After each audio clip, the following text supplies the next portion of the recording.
If you're a clinical leader in healthcare today, you know the pressure. I mean, the complexity is just immense, the stakes couldn't be higher, and your teams are looking to you to navigate all of it. But what if the way most of us lead is actually holding our teams back? Oof. This quote from performance coach Michael Bungay Stanier, it's a real gut check, isn't it? So many of us get into leadership because, well, we have the expertise. But that habit of always giving advice, of being the expert with all the answers, it can turn into a trap really fast. So in this explainer, we're going to build a whole new playbook. We're pulling from some incredible sources: the wisdom of Silicon Valley's legendary mentor and trillion-dollar coach, the actual neuroscience of skill from the talent code, the super practical tools in the coaching habit, and the deep principles of coactive coaching. Here's our game plan. We'll start with the core problem, the leader's dilemma. Then we'll shift into the coaching mindset. After that, we'll look at the science of how talent really grows. Then I'll give you a simple 3-question toolkit you can use immediately. And finally, we'll talk about the true impact of all this. All right, let's dive in. Okay, first things first, let's diagnose the problem. The way we've traditionally thought about leadership, especially in medicine, is that the leader is the chief problem solver. The one person who's supposed to have all the answers. But this expert model, it creates this whole cascade of problems. It makes your team dependent on you, so they just wait for your solution instead of learning to solve things themselves. That, of course, leads directly to your own burnout. And maybe the most critical part, as Michael Bungay Stanier points out, is you end up solving the first problem someone brings you, which is almost never the real problem underneath.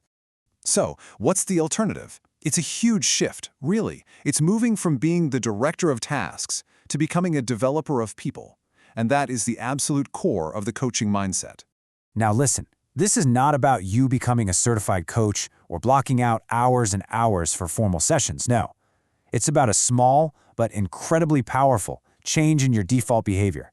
It's just having the discipline to pause, stay curious, and fight that urge to just jump in with the answer right away.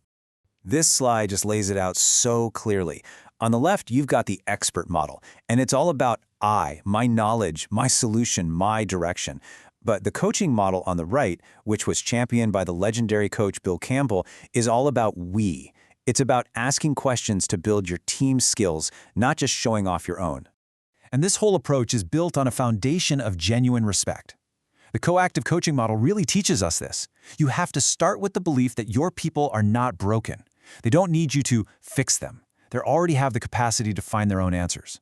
Your job is to create that psychologically safe space where they feel they can. Okay, now for what might be the most compelling part, especially for an audience full of clinicians and scientists. This shift, it's not just some soft skill philosophy. It is grounded in the hard science of how our brains actually build competence. So in the book, The Talent Code, Daniel Coyle breaks this down. Every single skill we have, whether it's a delicate surgical technique or complex critical thinking, is physically built in our brains with a substance called myelin. Think of it like the insulation on an electrical wire. The more you use a specific circuit, the more insulation your brain wraps around it, making that signal faster, stronger, and more automatic. Bottom line, myelin is skill. And this is the absolute key. Skill is not built by hearing the answer, it's built when we struggle. It's a process called deep practice. When you let your team member wrestle with a problem, they are actively firing the exact neural circuits that need more myelin. Your well-intentioned advice can actually rob them of that essential physical skill-building process. Okay, that's the science. It's fascinating. But how do you actually apply it in a crazy busy clinic or on a packed unit? Well, the coaching habit gives us this incredibly simple, powerful toolkit you can start using, like today. So when someone comes to you with a problem, fight that instinct to solve the first thing they say. Instead, pause and ask this question. It makes them stop and dig a little deeper to find the root cause. It makes sure you're both working on the problem that really matters. In healthcare, we are just drowning in priorities, aren't we? This question is a lifesaver. It forces real clarity and commitment. A yes means nothing if you don't understand the trade-offs.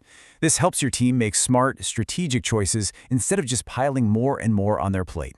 And then you end your conversations with this. It is so powerful because it turns any interaction, even a 2-minute chat in the hallway, into a learning moment. It gets the other person to reflect, lock in the key insight, and literally hardwire that learning in their brain. You're helping them build that myelin right then and there. So, what happens when you start doing this consistently, when you apply this mindset and these tools day in and day out? Well, the effect is just profound. You stop being the bottleneck and you start being the catalyst for your entire team's growth. And the results, they aren't just about making people feel good.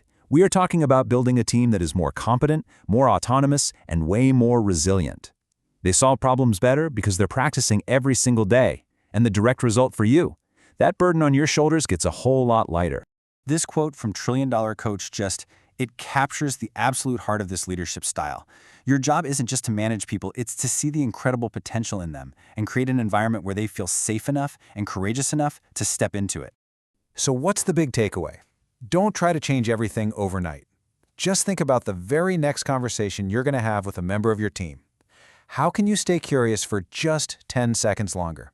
What is one question you can ask to help them find their own solution, and in doing so, help them grow?